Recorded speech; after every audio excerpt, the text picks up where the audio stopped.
Samajwadi party के राष्ट्रीय अध्यक्ष अखिलेश यादव पन्ना विधानसभा के अजयगढ़ पहुंचे, जहां उन्होंने सपा प्रत्याशी लोधी महेंद्रपाल वर्मा के पक्ष में करी आम सभा। राष्ट्रीय अध्यक्ष जी ने कहा है कि जनता सपा प्रत्याशी को विधानसभा भेजे, फिर देखना क्षेत्र का विकास कितना होता है। जो भी विकास से अछूता रह गया है वो सभी पूरा होगा। मध्य प्रदेश में समाजवादी और बसपा के प्रत्याशियों से सरकार बनेगी, जैसा कि अखिलेश यादव ने दावा किया है। हर साल आता है, लेकिन चुनाव में राजा बनने का त्योहार राजा का बेटा राजा नहीं होता, रानी के पेट से राजा पैदा नहीं होता, ईवीएम मशीन से राजा पैदा होता है। तो मेरे साथियों, मेरा आपसे निवेदन है कि 17,50,000 वोट है, जिसमें सबसे बड़ी संख्या 50,000 वोट यादव मतदाता की है, 30,000 मतदाता लोधी समाज का है, 18,000 एससी मतदाता है। हम लोगों के इतनी अधिक संख्या में होने के बाद भी 15% के लोग यहां पर विधायक बन जाते हैं। 85 बड़ा होता है कि 15 बड़ा होता है? 85 बड़ा होता है। अगर 85 लोग एक साथ खड़े हो जाएं तो 15 भाग जाएंगे कि नहीं भाग जाएंगे? तो मेरे साथियों, मेरा यह निवेदन है कि इनसे डरना नहीं है, इनसे दबना नहीं है। और पन्ना के इतिहास में 17 नवंबर को इतिहास लिखना है कि 85 ने 15 लोगों को हरा कर यहां से भगा दिया। मेरे साथियों, कहते हैं बुंदेलखंड का अभिशाप है और वोट बेचना महापाप है। जिस तरह से बेटी का सौदा नहीं किया जाता, बेटी नहीं बेची जाती, उसी तरह वोट नहीं बेचना चाहिए। 5 साल में चुनाव होता है, 4 साल 11 महीना 28 दिन, 4 साल 11 महीना 28 दिन आप लोग अपनी मेहनत से कमाते हो, अपनी मेहनत की कमाई से बच्चों को पढ़ाते हो, दवा गोली कराते हो। मात्र 2 दिन के लिए ये मनवादी लोग आपका वोट खरीद लेते हैं, जिससे आपका राजा, आपके समाज का बेटा।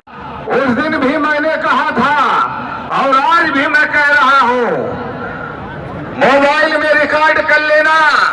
24 सितंबर को मैंने कहा था कि मेरे साथियों, मैं यदुवंशियों की शरण में आया हूं। आज भी मैं कह रहा हूं कि मैं यहां यदुवंशियों की शरण में आया हूं। और आपका धर्म है कि अगर कोई व्यक्ति आपकी शरण में आता है तो उसका मान रखना, सम्मान रखना, ये यहाँ के यदुवंशियों और यादव समाज की नैतिक जिम्मेदारी बनती है। 17 नवंबर को वोट पड़ेगा, 3 तारीख को गिनती होगी। और मेरे साथियों, यहाँ तुमसे बड़ा ताकतवर कोई नहीं है। पन्ना विधानसभा का एक एक मोहल्ला और एक एक गांव की मेरे पास लिस्ट है, किसका कितना वोट है। अगर आपने गलती कर दिया और 17 नवंबर को चुनाव चिन्ह साइकिल में वोट नहीं दिया, धोखे से अगर मैं चुनाव हार गया, तो मेरे यदुवंशी साथियों, मेरे दलितों, मेरे पिछड़ों, पन्ना के इतिहास में यह भी लिखा जाएगा कि पन्ना के 85% लोगों की यह हैसियत है कि 15 से हार गए। और लोग ये भी कहा करेंगे कि वर्मा चिल्ला चिल्ला के कह रहा था कि मैं यदुवंशियों की शरण में आया हूं। वहां के यदुवंशी क्या इतने कमजोर थे कि वर्मा को अपनी शरण में आने के बाद उसकी रक्षा सुरक्षा नहीं कर सके? इसलिए आज यहां से सौगंध लेकर जाना मेरे साथियों कि साइकिल बनाना है। जो मेरी समाज के लोगों को कहते हैं कि वो मेरे साथ नहीं है, धोखे में मत रहना। जब वो ईवीएम में मेरा चेहरा देखते हैं तो मेरे साथियों, वो सिर्फ वही की बटन दबाते हैं जिसके बगल में मेरा चुनाव चिन्ह साइकिल होता है। ये कांग्रेसी बता रहे बहुत बड़ी लहर है, बहुत बड़ी लहर है। इनके धोखे में ये बताते थे कि बहुत बड़ी लहर है। हमने 2013 में इनकी जमानत जब्त करा दी थी। नेट से रिजल्ट उठा करके देख लो, इनकी पूरी लहर खत्म हो चुकी है पन्ना विधानसभा में। मेरे यहाँ बहुत से बैठे हैं जो बहुजन समाज के साथी हैं। मेरे बहुजन साथियों, आपसे भी मेरी विनती है, 2013 में वो दिन याद करो जब हम आप सब लोगों ने एक साथ मिलकर के कसम खाई थी और पन्ना में एक कार्रवाई की शुरुआत की थी कि जिस दिन हम लोग यहाँ सत्ता में आएंगे, भाजपा कांग्रेस की इन यूरेशियाओं को, जो यूरेशिया से आए हैं, इनको वापस यूरेशिया भेजने का काम करेंगे। वो दिन याद करो जब एक रोटी बचा करती थी और हम लोग आपस में बांट करके आधी आधी खा लिया करते थे। ये वही बर्मा है, कल भी आपकी विचारधारा का था और मैं आज भी आपकी विचारधारा का हूँ। आदरणीय अखिलेश भैया की मोहब्बत देखो, हमारे भैया की मोहब्बत देखो कि हेलीकॉप्टर खराब हो जाने के बाद भी, हेलीकॉप्टर खराब हो जाने के बाद भी साथियों वो रोड मार्ग से चल करके आए हैं और उन्होंने मुझे एक ताकत प्रदान किया है। मेरे साथियों, पीडीए गठबंधन, हमारे राष्ट्रीय अध्यक्ष जी ने पीडीए गठबंधन बनाया है। पिछड़ा दलित, अल्पसंख्यक और आदिवासी, हम 85% लोग चुनाव जीतने। अर्जुन कहता था कि जिस अर्जुन के रथ का संचालन स्वयं भगवान श्री कृष्ण कर रहे हो, उस अर्जुन को युद्ध में हार का मृत्यु इस बात पे हत्या कर दी गई थी कि उनके जानवर एक पंडित जी के खेतों में चले गए थे। आज उनकी धर्मपत्नी श्रीमती कस्तूरी यादव जी यहाँ पर मंच पे मौजूद हैं। उनको कहीं न्याय नहीं मिला, उनके साथ अन्याय हुआ। तो मैं आपको ये बताना चाहता हूँ कि गोली भी उन्हीं से खाते हो और वोट भी उन्हीं को देते हो। अब चूंकि समय कम है और मीडिया के साथियों, मेरा आपसे भी निवेदन है, जो मैं बोलूंगा सही सही निकालिएगा, बात को काटिए मरोड़िएगा नहीं, क्योंकि यहाँ की मीडिया भी सामंतवादियों के दबाव में है। मीडिया भी यहाँ पे डरती है सामंतवादियों से। हम कहते कुछ है और काट काट के हमारी बात को दिखाती है। आज मीडिया को भी अपना ताकत दिखाने का समय आ गया है। अरे देश के चौथे स्तंभ, तुम में हिम्मत हो तो आज सही सही बात को छाप के दिखाना। मेरे साथियों, 3 दिसंबर को इतिहास लिखने जा रहा है।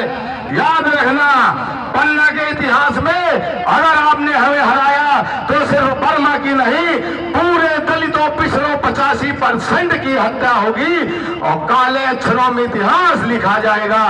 बस लास्ट बात, एक बात कहूंगा, विरोधी कहेंगे कि बर्मा ने ये समर्थन दे दिया, वो समर्थन दे दिया। किसी की बात को मत मानना मेरे साथियों। बस आज आखिरी में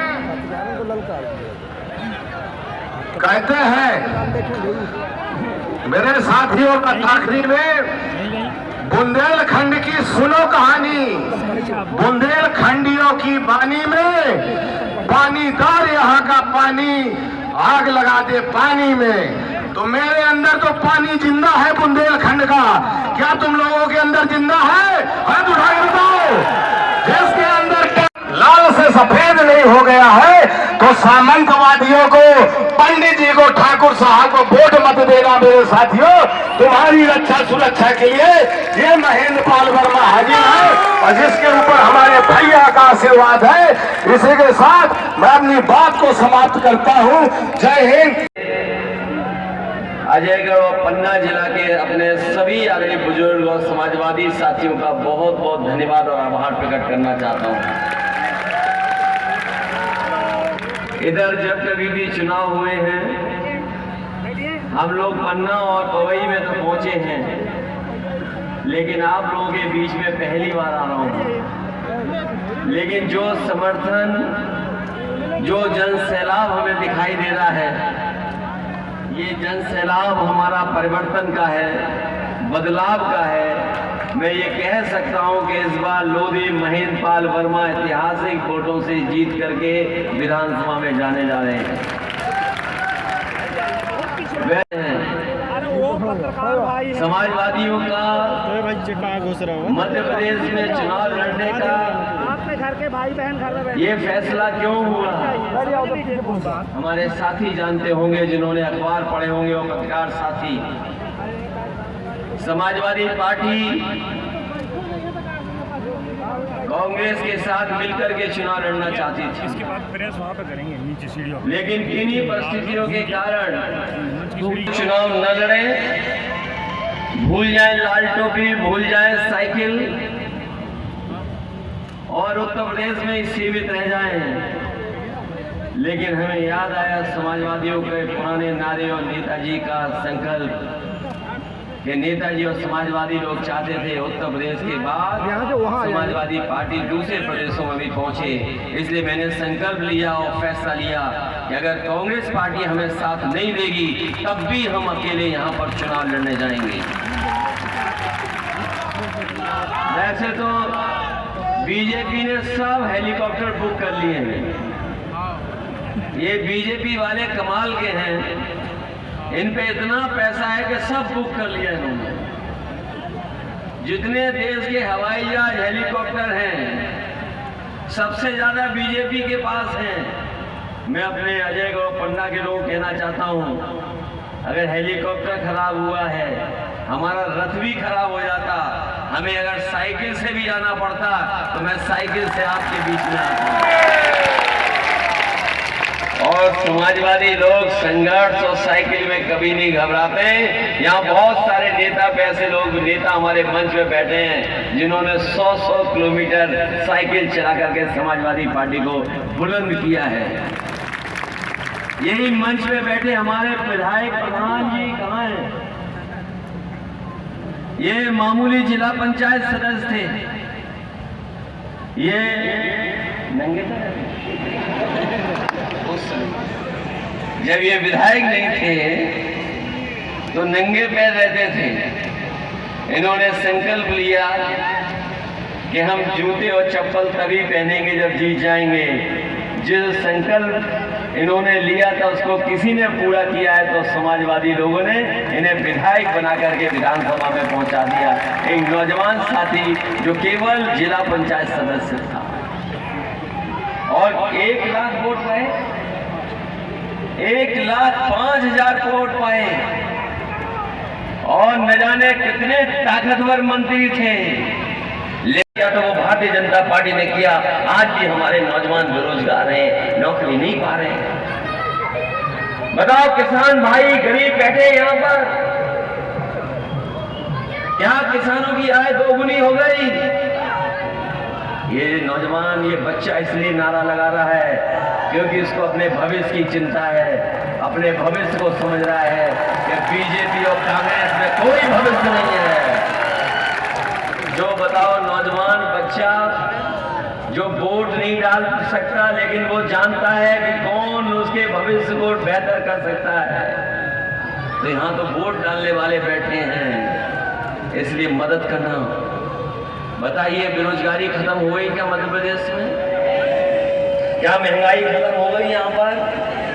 क्या हमारे किसानों की आय 2 गुनी हो गई? क्या बिजली का बिल सस्ता हो गया यहाँ पर? और खाद की बोरी क्या आपको पूरी मिल रही है, कुछ निकाल ले रहे हैं ये लोग? बताइए, खाद के लिए परेशान किसान और किसी फसल की कीमत नहीं मिल रही किसान को। क्या मिल रही आपको फसल की कीमत? और हिसाब किताब लगा लेना आप इनकी सरकार में। आप गरीब बड़े हैं, गरीबी बढ़ी है। और हमारे देश के प्रधानमंत्री कह रहे हैं कि हमने पिछले 10 साल में 13 करोड़ लोगों को गरीबी रेखा से बाहर निकाल दिया है देश में। अगर बात हम प्रधानमंत्री जी की मान लें कि 13 करोड़ लोग गरीबी रेखा से बाहर निकल आए हैं, तो हो सकता है मध्य प्रदेश के 1 करोड़ लोग गरीबी रेखा से बाहर निकले हों। और अगर मध्य प्रदेश के 1 करोड़ लोग गरीबी रेखा से बाहर निकले हों, तो हो सकता है पन्ना की जितनी हमारी सभा में बैठे हैं ये सब गरीबी रेखा से बाहर आ गए हों। क्या ये बात मानोगे आप? क्या बीजेपी के लोग एक तरफ तो कह रहे हैं कि हम 13 करोड़ लोगों को गरीबी रेखा से बाहर ले आए हैं और दूसरी तरफ कह रहे हैं कि हम राशन और 5 साल देंगे, 5 साल राशन और देंगे। तो सोच लीजिए इनके गलत फैसलों से गरीबी कम नहीं हुई है, गरीबी बढ़ी है। इसलिए मैं चाहता हूं कि विकल्प के रूप में समाजवादी हैं, लेकिन हमने भी मन बना लिया है कि इस बार मध्य प्रदेश को हम लोग छोड़ने वाले नहीं हैं। समाजवादी पार्टी को बना करके मध्य प्रदेश में हम लोग एक ताकत बन करके उभरने का काम करेंगे। एक कांग्रेस पार्टी के लोग कह सकते हैं कि एक विधायक था, याद कीजिए हमारे पत्रकार साथी जानते होंगे, समाजवादी पार्टी का एक विधायक था। यही कांग्रेस वाले घूम रहे थे कि हमें कब समर्थन देंगे। अगर किसी ने समर्थन दिया था और इनकी सरकार बनाने का काम किया था तो बिना शर्त के समाजवादी पार्टी ने एक विधायक का सहयोग किया था, समर्थन किया था, उसके बाद ही इनकी सरकार बनी थी। सरकार तो हमने बना दी इनकी, लेकिन अपने विधायकों को कांग्रेस नहीं बचा पाई। बताओ हमें नौजवान साथियों, ये मंडल कमीशन अगर किसी ने लागू कराया था तो समाजवादी सोच के नेताओं ने, जिसमें नेताजी भी थे, तब जाकर के मंडल कमीशन लागू हुआ था, तब जाकर के आपको आरक्षण की सुविधा मिलेगी। लेकिन मध्य प्रदेश में अभी भी 27% पिछड़ों को आरक्षण नहीं मिल रहा। इसलिए हम कहना चाहते हैं कि हम समाजवादियों ने कहा है कि जब तक जाति जनगणना नहीं होगी तब तक सामाजिक न्याय हमें नहीं मिल सकता है। और सामाजिक न्याय के लिए जरूरी है कि जाति जनगणना हो, और जाति जनगणना होगी तभी हमारे लोगों का पता लगेगा कि हम आबादी में कितने हैं। हम आपको भरोसा दिलाते हैं जिसकी जितनी आबादी होगी उसी हिसाब से उसको हक और सम्मान दिलाने का काम और उसकी लड़ाई लड़ने का काम समाजवादी लोग करेंगे। इसलिए लोकतंत्र में रास्ता वोट से निकलता है। अभी मैं प्रत्याशी की बातें सुन रहा था, कह रहे थे कि हमारे साथी तो हमारे साथ हैं, लेकिन दूसरे साथियों की अभी मदद हमें नहीं मिल पा रही है। ये हमारे प्रत्याशी कह रहे थे कि हमें बहुत सहयोग और समर्थन मिल रहा है, लेकिन अभी कुछ लोगों का हमें समर्थन नहीं मिल पा रहा है। लेकिन हमें भरोसा है कि इस लड़ाई को कामयाब बनाने के लोगों से नहीं घबरा रहे हैं, तो आप लोग तो नहीं घबरा जाओगे। और हम लोग बता के जा रहे हैं, बुलडोजर के पास कोई दिमाग नहीं होता है। उत्तर प्रदेश वाले हैं जो कभी कभी हम लोग को बुलडोजर से डराते हैं, लेकिन जब जरूरत पड़ती है तो उनकी कभी चाबी खो जाती है, कभी ड्राइवर भाग जाता है। लेकिन हम भरोसा दिलाते हैं जब कभी समाजवादियों की सरकार बनेगी, जिन्होंने संविधान की धज्जियां उड़ाई हैं, जिन्होंने बाबा साहब भीमराव अम्बेडकर जी का जो संविधान दिया है उसको नहीं मान रहे हैं, उनके खिलाफ भी हम लोग उसी तरह का व्यवहार करेंगे जिस तरह का व्यवहार वो हम लोगों के साथ करना है। न अच्छी पढ़ाई दे पा रही सरकार, और अगर कोई घर परिवार में बीमार हो जाता है तो बताओ क्या इलाज मिल पा रहा है आपको? ये सरकारी संस्थाएं जहाँ इलाज मिलना चाहिए वहाँ इलाज नहीं मिल पा रहा है। कभी गरीबी के कारण, कभी महंगाई के कारण हमारे गरीब को अपना खेत बेचना पड़ रहा है, अपने जेवर बेचने पड़ रहे हैं, उसके बाद भी वो अपने परिवार के किसी सदस्य की जान नहीं बचा पा रहा। अगर ये किसी ने संकट पैदा किया है तो ये बीजेपी के लोगों ने संकट पैदा किया है। पहले तो देश की दिशा अगर किसी ने खराब की तो वो कांग्रेस के लोगों ने खराब की, और उसी रास्ते पर अगर कोई चल रहा है तो भारतीय जनता पार्टी के लोग चल रहे हैं। मुझे वो दिन याद है जिस समय कोरोना के समय पर एक गर्भवती महिला चलते चलते हुए पन्ना की पहली बार आई थी। वो गर्भवती थी लेकिन किसी ने उसकी मदद नहीं की कि न जाने कहां से महाराष्ट्र से चल करके वो आई थी। वो कोरोना के समय पर किसी ने उसकी मदद नहीं की थी। वो पैदल पैदल आपके जिले में पहुंची थी, जाकर के अस्पताल में भर्ती हुई, और अस्पताल में भर्ती हुई तब उसकी गर्भवती थी। सोचिए, याद कीजिए कोरोना का समय, कोई सरकार ने मदद नहीं की आपकी, कोई सहयोग नहीं किया। केवल कोरोना ही नहीं, याद कीजिए बीजेपी की नोटबंदी, बताओ आपको लाइन में लग करके पूरा का पूरा हिसाब किताब देना पड़ गया था कि नहीं देना पड़ा था? सब पैसा जमा करा दिया आपका। ये पहली सरकार है जिसने 2000 रुपए छापे और 2000 रुपए इन्होंने बंद करा दिए। बताओ किसी के पास है 2000 रुपया कि नहीं है? और अगर कहीं छिपा के रखा होगा तो जो आप लोग उड़ाते हो कभी कभी ड्रोन, शादियों में, कार्यक्रमों में, अगर कहीं 2000 रुपए का रखा है नोट और बीजेपी वालों को पता लग गया तो वो ड्रोन से वही चिप लगा हुआ 2000 रुपए ढूंढने आ जाएंगे। याद है कि नहीं याद है आपको? क्या फैलाया था बीजेपी के लोगों ने कि 2000 रुपए में चिप लगा है? क्या चिप लगा था 2000 रुपए में? यहां बताओ भ्रष्टाचार बढ़ा कि नहीं बढ़ा मध्य प्रदेश में? बताओ अन्याय हो रहा है कि नहीं हो रहा है? कह रहे हैं कि हमने गरीबों को घर दे दिए मध्य प्रदेश में सबको। पहले कांग्रेस ने घर नहीं दिए, अब बीजेपी ने गरीबों के घर नहीं बनवाए। बताओ आज भी खपरेल के घरों में, पुराने घरों में रह रहे हैं आप लोग। अभी जितने घर हो जाने चाहिए थे नहीं दे पा रहे हैं। कह रहे लाडली योजना, बताओ कितनी महिलाओं को, हमारी माताओं बहनों को लाडली योजना दे रहे हैं। कोई गांव ऐसा नहीं है जहां पर 40%, 50% अभी महिलाएं बेचारी इंतजार कर रही हैं कि कब उन्हें लाडली योजना से लाभ पहुंचेगा। नहीं पहुंचा पा रहे ये लोग। ये केवल झूठ बोझ करके सत्ता में रहना चाहते हैं। हम समाजवादी लोग आपसे मदद मांगने आए हैं, सहयोग मांगने आए हैं कि हम लोगों की मदद करिए। हम लोग बाबा साहब भीमराव अम्बेडकर जी के संविधान को बचाना चाहते हैं, इस लोकतंत्र को बचाना चाहते हैं। डॉक्टर लोहिया ने जो सपने दिखाए थे उन सपनों को पूरा करना चाहते हैं। जो नेताजी ने हम लोगों को संघर्ष का रास्ता दिखाया, उस संघर्ष के रास्ते पे चल करके अपने लोगों का मान और सम्मान बढ़ाना चाहते हैं। ये न केवल वोट का चुनाव है, बल्कि याद रखना ये चुनाव आपके मान सम्मान का भी है, आपके हक का भी चुनाव है, आपके भविष्य का भी चुनाव है। इसलिए मदद करना और ये न समझना कि हम समाजवादी लोग आपके साथ खड़े नहीं होंगे।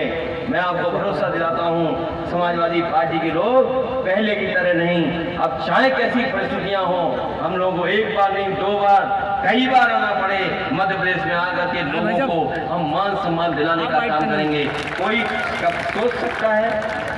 ये घटना मुझे नहीं पता लगी थी, ना जानकारी में थी जब मैं मंच पे आया था कि बताओ किसी खेत में कोई जानवर चला जाए, उसे इतना गुस्सा आ जाए कि किसी की सदस्य की जान ले ले। इस परिवार के लिए जो भी कानूनी मदद होगी हम लोग करने का काम करेंगे, चाहे कितना भी पैसा खर्च हो जाए। इनको अच्छा से अच्छा वकील खड़ करके इनकी कानूनी मदद करेंगे और चुनाव के बाद हमें अगर पार्टी की तरफ से भी मदद करनी पड़े तो हम लोग मदद करने का काम करेंगे।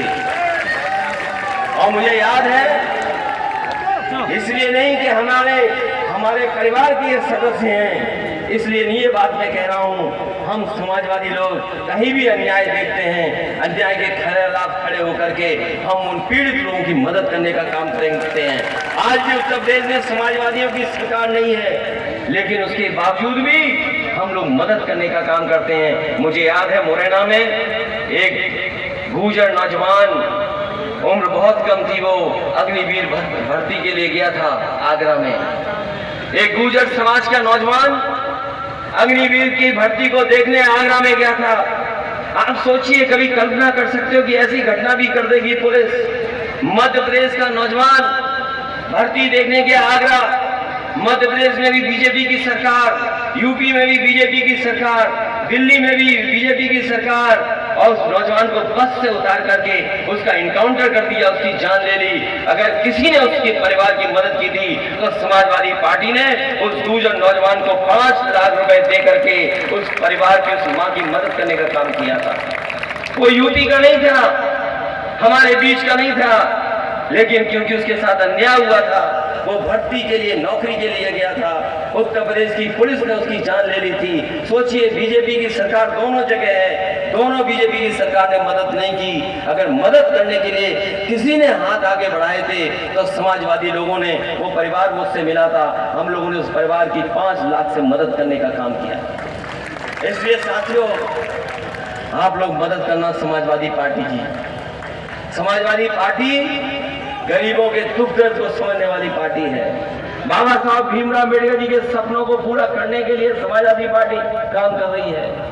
डॉक्टर लोहिया को हम लोग उनके सिद्धांतों को जगाने, अभी मैंने कहा है कि देश की जो ज्यादातर आबादी है वो हमारी पीडीए आबादी है। पीडीए ही हराएगा एनडीए को। और जब से हम पीडीए की बात करने लगे हैं, बहुत से लोगों को पेट में दर्द होने लगा है। जानते हो, पीडीए ही हराएगा एनडीए को। ये जो पीडीए का फार्मूला ऐसा है कि इसके सामने कोई नहीं टिक सकता, और इसलिए नहीं टिक सकता क्योंकि आबादी में ये लोग ज्यादा हैं। अभी जो कांग्रेस बीजेपी के लोग कह रहे हैं कि हम जाति जनगणना कराएंगे, कांग्रेस वाले बताएं हमें, अंग्रेजों के जमाने में भी जाति जनगणना होती थी।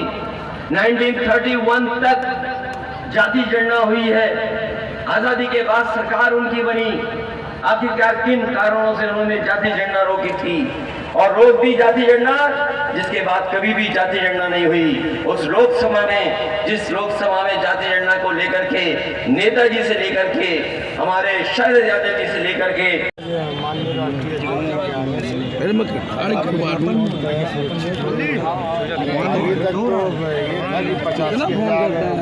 मिलेगा हमेशा 90,000, अब 1,00,000 करीब 1,35,000 के आसपास। क्या कारण है भाई साहब कि आप सामंतवाद पे लगातार हमलावर हैं? क्या आपको सामंत मतलब कोई सवर्ण वर्ग के वोट नहीं चाहिए? देखिए, सामंतवाद इतना बड़ा गंभीर विषय है, इतना बड़ा कैंसर है कि ईश्वर को कभी किसी को सामंतवाद न देखना पड़े। एक फिल्म बनी है शूद्र द राइजिंग, चूँकि जल्दी में मैं भूल गया, समय कम था। मीडिया के माध्यम से मैं निवेदन करना चाहता हूँ अपने लोगों से कि जब वोट डालने जाना तो उसके पहले फिल्म शूद्र द राइजिंग देखकर जरूर जाना। और आप इस फिल्म शूद्र द राइजिंग देखिएगा, किस तरह से ये सामंतवादी हमारे गले में हंडी और कमर में झाड़ू बांध देते थे, किस तरह बच्चों की जीभें काट देते थे और कान में शीश डाल देते थे। तो मनवादी और सामंतवादी जो हों वो मुझे वोट न दें, उन्हें के वोटों की मुझे आवश्यकता नहीं। पन्ना जिले की विधानसभा में खाले घाटी और ऊपर घाटी हो रहा है, लेकिन आप तो प्रदेश से ही बाहर हैं, कैसे आप हैंडल कर पाएंगे? देखिए, ये शर्मा जी आपके सोचने का तरीका है। यहाँ सिर्फ मूल निवासी और यूरेशियावादी हो रहा है। जो मूल निवासी हैं इस देश के 85% वो हमें वोट देंगे, और जो 15 हैं वो यूरेशिया के लोग हैं, वो लोग यूरेशिया वालों को वोट देंगे। मतदाताओं से क्या संदेश देना चाहेंगे? कम से कम मतदाताओं को मैं 85% लोगों को संदेश देना चाहता हूं कि चुनाव चिन्ह साइकिल में वोट दीजिए। इन सामंतवादियों को मैं 3 दिसंबर को जब MLA बनूंगा तो इनकी सारे काले कारनामों की जांच करा के मैं इनको जेल भिजवाने का अगर भाई साहब आप विधायक बनते हैं तो आपके मुद्दे क्या क्या होने वाले हैं? हमारे मुद्दे पहले सामंतवाद को ख़त्म करेंगे, फिर मनुवाद को ख़त्म करेंगे, इसके बाद विकास, शिक्षा, रोजगार, ये हमारे मुद्दे हैं। पत्रकार साहब ये दनादन चालू करेंगे। बहुत बहुत धन्यवाद। अब आगे की बात करो आप। कितनी सीटों पे आप पिछले चुनाव में मध्य प्रदेश में कितनी समाजवादी पार्टी, इस बार क्या फिर से मुझे मध्य प्रदेश की जनता पे भरोसा है और हमें समाजवादियों के सिद्धांत और कार्यक्रमों पर भरोसा है। समाजवादी पार्टी का मानना है कि जाति जनगणना हो, 27% आरक्षण मिले, तभी सामाजिक न्याय का नारा पूरा होगा। जो फैसले स्वास्थ्य क्षेत्र में या शिक्षा क्षेत्र में समाजवादियों ने उत्तर प्रदेश में लिए थे, 20 साल के लगभग सरकार होने के बाद भी यहाँ बड़ी संख्या में आबादी अशिक्षित हो, बेरोजगार हो। दिल्ली की सरकार कहती हो कि हम डबल इंजन की सरकार हैं। मुझे याद है प्रधानमंत्री जी का भाषण जो बोल रहे थे, कह रहे थे कि मध्य प्रदेश की प्रोग्रेस की वजह से देश की भी प्रोग्रेस हुई है। तो जो ये सपना दिखा रहे हैं कि 13 करोड़ आबादी अब गरीबी रेखा से बाहर हो गई है, तो मध्य प्रदेश के 1 करोड़ लोग तो कम से कम गरीबी रेखा से बाहर आए होंगे, क्योंकि डबल इंजन की सरकार है। तो पन्ना जिले में भी तो कुछ लोग गरीबी रेखा से बाहर आए होंगे। क्या ये सच बताया जा रहा है? और जिस होटल में प्रधानमंत्री जी ये बड़ी बड़ी बातें गरीबों के लिए कह रहे थे, उस होटल में तड़का दाल 950 रुपये की मिलती है, काली दाल 1000 रुपये की एक प्लेट मिलती है, और अगर गेहूं की रोटी दाल के साथ खाओगे तो कम से कम आपकी जेब से 400 रुपये निकाले जाएंगे, तब रोटी मिलेगी आपको। कितनी सीटें जीतने का अनुमान है आपको? समाजवादी पार्टी पहले से ज़्यादा सीटें जीतते जा रही है। अगर समाजवादी पार्टी ज्यादा सीटें, क्या गठबंधन कांग्रेस से फिर करेंगे? मध्य प्रदेश में कैसा जन समर्थन मिल रहा है? चुनाव के बाद होगा समझौता। क्या फिर कांग्रेस की तरफ जाएंगे, बीजेपी की तरफ? नहीं, अपनी सुरक्षा में लेके चलते होंगे ना। अब आप ये बताइए, आप इनके बारे में तो सवाल पूछ रहे हो, हालांकि मुझे उसके बैकग्राउंड की कहानी पूरी नहीं पता है। मैंने केवल उदाहरण एक दिया आपको। एक नौजवान गुर्जर समाज का, मुरैना का, वो अग्निवीर की भर्ती देखने आगरा गया था। बीजेपी की पुलिस ने उसका एनकाउंटर कर लिया। क्या बीजेपी की यूपी की पुलिस ने या यूपी की सरकार ने और मध्य प्रदेश की सरकार ने उस परिवार की क्या मदद की? मान लीजिए इसके परिवार इस परिवार की जो घटना हुई और परिवार का कोई सदस्य की जान गई है, तो इस जिम्मेदारी सरकार की बनती है कि इस परिवार का न्याय मिले, उस परिवार के साथ सरकार खड़ी दिखाई दे, जो पीड़ित हो उसके साथ सरकार खड़ी हो। पिछले चुनाव में सामंतवाद और मनुवाद का केवल विरोध मतलब देखिए, मनुवाद सामंतवाद तो ये विरोध तो होना ही चाहिए। देखिए, सामंतीवाद होगा और मनुवाद है, उससे विकास रुकेगा, उससे लोगों को सम्मान नहीं मिलेगा। अगर इस तरह के लोग रहेंगे कहीं भी, सामंती प्रवृत्ति के लोग हों, मनुवादी प्रवृत्ति के लोग हों, उससे समाज नहीं चलेगा। मान लीजिए उत्तर प्रदेश के हमारे योगी मुख्यमंत्री जी हैं, क्या कह रहे थे कि उत्तर प्रदेश में पहले पहचान नहीं थी, जब से वो सरकार में आए हैं उन्होंने पहचान ली है। सच्चाई ये है कि जब से उत्तर प्रदेश में मुख्यमंत्री बने तब उनकी पहचान हुई है। सोचिए आप, एक मुख्यमंत्री ये कह रहे हो कि उत्तर प्रदेश की कोई पहचान नहीं थी, और सच्चाई ये है कि जब वो उत्तर प्रदेश के मुख्यमंत्री बने तो हमारे पत्रकार साथी भी जाने होंगे कि योगी कौन है, और उनका योग तो आपने देखा होगा वीडियो में, एक टांग पे खड़े होकर के ऐसे डगमगा रहे थे। क्या योग ऐसे किया जाता है?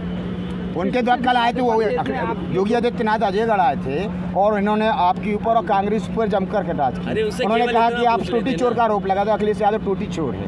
किसने कहा? योगी आदित्यनाथ जी ने। नहीं, ऐसे मत बोल, चश्मा लगाए पत्रकार। बहुत नहीं सर, गंदे आपके ऊपर पत्रकार। आरोप भी नहीं, कई बार लगे नहीं, हैं। नहीं, मैं पत्रकार, तो मैं कुछ बोलूँ तुम्हें? नहीं। बीजेपी